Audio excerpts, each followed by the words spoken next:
सभी को नमस्कार। बुक समरी हिंदी में आपका स्वागत है। आज how to stop worrying and start living की बात करेंगे। चिंता बंद करने और जीना शुरू करने का तरीका एक स्व सहायता क्लासिक है जो आपको अपने जीवन से इसे खत्म करने के लिए सरल और कार्रवाई योग्य तकनीकों को दिखाकर शारीरिक बीमारी, चिंता के प्रमुख कारणों में से एक को संबोधित करता है।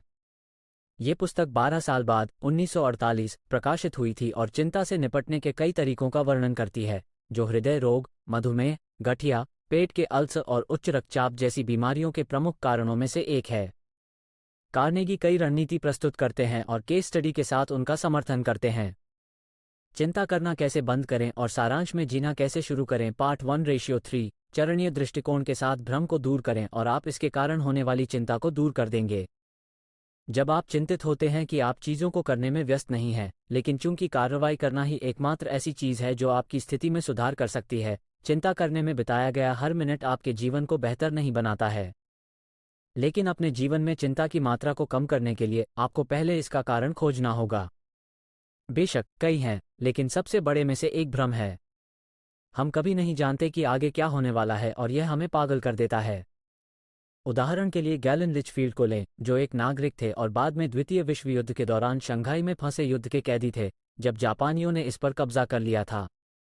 उसने उनसे कुछ कीमती सामान छिपाए थे, इसलिए जब उसने सुना कि एक जापानी एडमिरल को रविवार की रात को पता चला है, तो वो घबरा गया। वो जानता था कि सोमवार को जापानी गुप्त पुलिस के कुख्यात यातना कक्ष के अंदर उसे क्या फेंकने की उम्मीद की जा सकती है, लेकिन वो नहीं जानता था कि वो कैसा दिखेगा, जिसके कारण वो बहुत तनाव में था।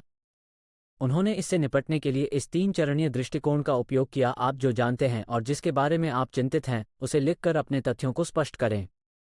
अपने विकल्पों का पता लगाने के लिए उन तथ्यों का विश्लेषण करें। निर्णय लें और उस पर टिके रहें। गैलन ने लिखा कि वह यातना दिए जाने से चिंतित था और जब उसने खुद से पूछा कि वह इसके बारे में क्या कर सकता है, तो वह या तो भागने, खुद को समझाने या ऐसा व्यवहार करने लगा जैसे कुछ नहीं हुआ। उन्होंने अंतिम विकल्प चुना और इसके साथ बने रहे, केवल अगले दिन ये पता लगाने के लिए कि उनके जापानी एडमिरल शांत हो गए थे और उन्होंने उनके लिए एक क्रोधित टिप्पणी के अलावा और कुछ नहीं किया था। आपकी चिंताओं को दूर करने के लिए कुछ अच्छे पुराने सामान्य ज्ञान जैसा कुछ नहीं है। पार्ट 2 अपने जीवन में उन चीज़ों पर रोक लगाएं जो आपको तनाव, दुख और चिंता का कारण बनती हैं। उपरोक्त रणनीति को लागू करते समय एक चीज़ जो महत्वपूर्ण है वह है समय। यदि आप अपना सारा समय तथ्यों का विश्लेषण करने और निर्णय लेने की कोशिश करने में बिताते हैं, जब तक कि आप जिस चीज़ के बारे में चिंतित हैं वो वास्तव में नहीं होती है, तब तक आप ज़्यादा नहीं जीतेंगे। यही वो जगह है जहां एक समय सीमा मदद कर सकती है।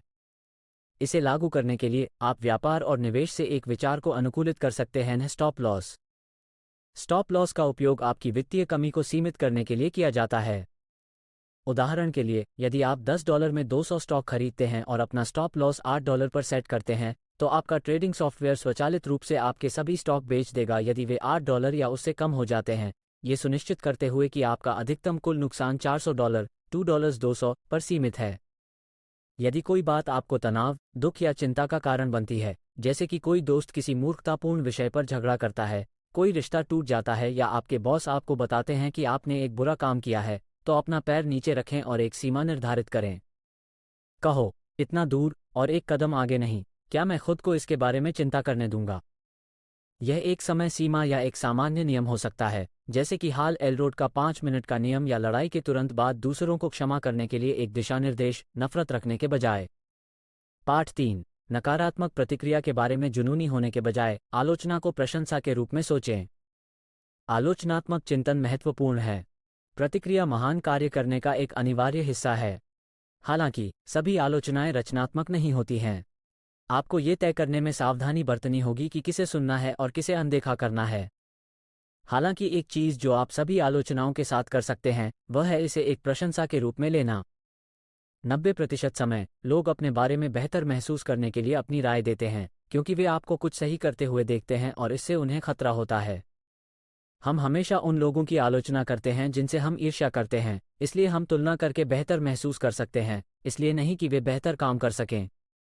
यदि कुछ भी हो, तो जितनी अधिक आपकी आलोचना की जा रही है, उतना ही अधिक आप जानते हैं कि आप कुछ सही कर रहे हैं। इसलिए उनकी टिप्पणियों को सुनें, सिर हिलाएं, उन्हें धन्यवाद दें, इसे संकेत के रूप में लें कि आप सही रास्ते पर हैं, और यदि इसमें कोई रचनात्मक प्रतिक्रिया नहीं है, तो बस आगे बढ़ें।